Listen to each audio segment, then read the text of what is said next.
Olá a todos, a todas. Aqui é a nossa aula de Geografia. Nós vamos dar início ao percurso 9, na página 78 do nosso livro didático de Geografia, cujo título é Oriente e Ocidente, uma invenção europeia. Bem, vamos começar a compreender melhor o título para a gente entender o que é que a gente vai aprender com essa aula. Então a gente vai aprender, pessoal, sobre a Europa, sobre o continente europeu. Talvez seja o continente que mais influenciou o mundo durante a história da humanidade, tá? Grandes acontecimentos, ocorrências políticas, sociais, econômicas que aconteceram na Europa e ditaram os rumos do planeta. E sem dúvida até hoje o continente europeu ele chama a atenção pela sua cultura, pela sua sociedade, enfim.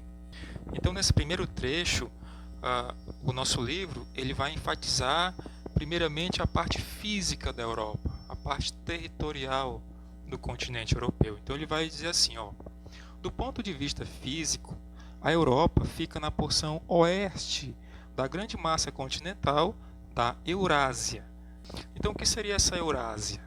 É a união das terras que hoje nós denominamos como Europa e da Ásia. Então, unindo as duas, fica Eurásia. É um grande bloco de terra.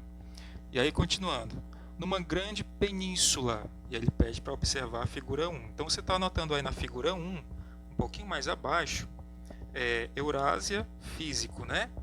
Aí tem assim, no mapa você vai encontrar a Europa e vai encontrar também a Ásia. Note que esses dois locais fazem parte de um mesmo território, tá? Eles estão ligadinhos, estão juntinhos.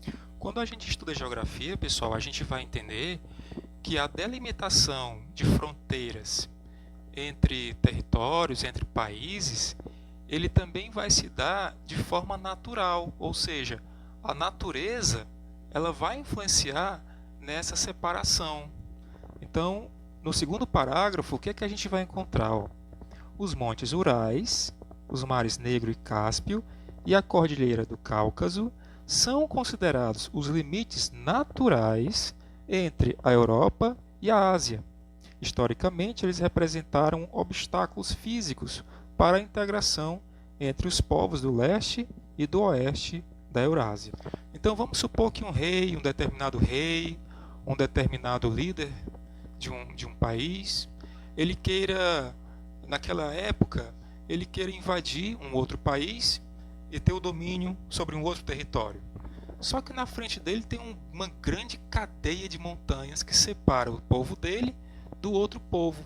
Então não vai ser de grande utilidade para esse líder, para esse imperador, ultrapassar essas barreiras naturais com o seu exército para poder dominar outros povos. Então, deu para entender? Então, em inúmeros casos pelo mundo, essas barreiras naturais elas vão moldando, elas vão delimitando as fronteiras entre os países, entre as nações. No terceiro parágrafo ele vai dizer assim, sobre os aspectos histórico, político e social. Entretanto, a Europa é considerada um continente em virtude dos fatores que a distinguem tanto do conjunto mundial como da Ásia. Para a gente definir um continente, a gente também tem que levar em consideração os fatores histórico, o político e o social. O que seriam isso? Suponhamos que a gente dê um passeio aqui pela América do Sul. Então você sai aqui de carro, passa pelo sul do Brasil, passa pelo Uruguai, Argentina, Paraguai, Bolívia. Você vai notar que as nossas linguagens elas são um pouco semelhantes. Você vai perceber que a nossa história ela também é semelhante. O Brasil, assim como os países da América do Sul, eles foram colonizados, eles foram de certa forma explorados. Você vai perceber também que as nossas tradições, as religiões, elas são muito semelhantes. A nossa forma de viver, o nosso físico, né, a nossa aparência, também vai se assemelhar muito. Essa mistura com o povo indígena, essa mistura com o povo europeu, ela vai nos dar uma característica. Então essa soma de atributos do nosso povo americano, vai nos tornar um continente.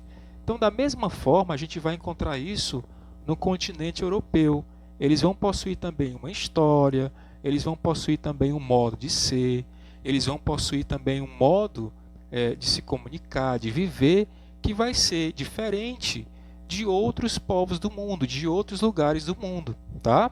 Então, para ficar bem entendido, esse pedacinho de chão que a gente chama da Europa, ele vai ter características distintas do restante do mundo. Voltando ao texto, ele vai dizer aí, que na história da Europa a gente vai encontrar movimentos importantes, com desdobramentos em todo o mundo, né? O que aconteceu lá, até hoje, tem influências, a gente tem heranças desses acontecimentos que ocorreram na Europa, como o conceito de democracia, onde nós temos um presidente, um parlamento, que são os deputados e senadores.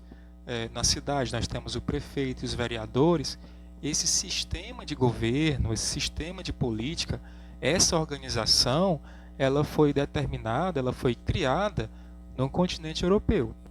As produções artísticas, o teatro, as pinturas, todas essas questões voltadas à arte também tiveram sua origem e sua evolução no continente europeu também. Além da implantação do capitalismo, da Revolução Industrial, né, da implantação do socialismo. Então, tudo isso, todo esse fervilhão de acontecimentos, toda essa quantidade de pensamentos, de elaboração de normas culturais, de normas econômicas, elas foram criadas, elaboradas pelo continente europeu, ok? É interessante frisar também que não foram só grandes acontecimentos positivos e importantes que aconteceram no continente europeu, fatores negativos também. A gente pode citar as grandes batalhas mundiais, que foram as duas grandes guerras, né, que aconteceram na Europa. E por ser um continente de países muito poderosos, pessoal, esses países eles mantiveram e ainda mantêm domínios bélicos e econômicos sobre o mundo. O que é um domínio bélico? Bélico vem de armas, né, metal, ou seja, um domínio militar sobre a Europa e sobre outros países do mundo. Existem países da Europa que ainda que ainda mantêm países ligados ao seu extensão de seus países pelos mais variados cantos do mundo, tá? A França, nós temos aqui a Guiana Francesa. Ao consultar o mapa, a gente vai observar vários e vários territórios pertencentes a um país dominante. Você vai encontrar muitas ilhas que pertencem à Inglaterra. Você vai encontrar pequenos países, pequenos territórios pelo mundo que pertencem a um país europeu. Isso é fácil de encontrar no mapa. Portanto, o continente europeu ele se modifica porque os países da Europa, por esse domínio, passam a ter interesse sobre outros territórios. No último parágrafo da página 79, você vai ver aí, a partir da comparação dos mapas das figuras 2, 3 e 4, você vai notar que as fronteiras de muitos países se alteraram desde o início do século XX, sobretudo na porção central e leste do continente. Ao final da Primeira Guerra Mundial, em 1918, o fim do Império Austro-Húngaro resultou na formação da Tchecoslováquia, Áustria, Hungria, Iugoslávia e Polônia. Atualmente, as áreas da antiga Tchecoslováquia correspondem à República Tcheca e à Eslováquia, que foi a dissolução ocorrida com base em um acordo estabelecido em 1993. Até hoje, gente, existem conflitos de interesse na Europa que ainda podem levar a novas mudanças no território do continente europeu. Nós temos, por exemplo, a Catalunha, que é um território que está dentro da Espanha, mas que luta pela sua independência há décadas. Você vai encontrar também territórios da Ucrânia, pela qual a Rússia quer muito anexar, quer que esse território faça parte da Rússia.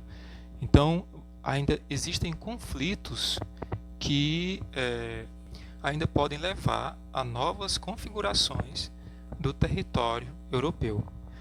Então, na próxima aula nós continuamos com o continente europeu. Um grande abraço a todos.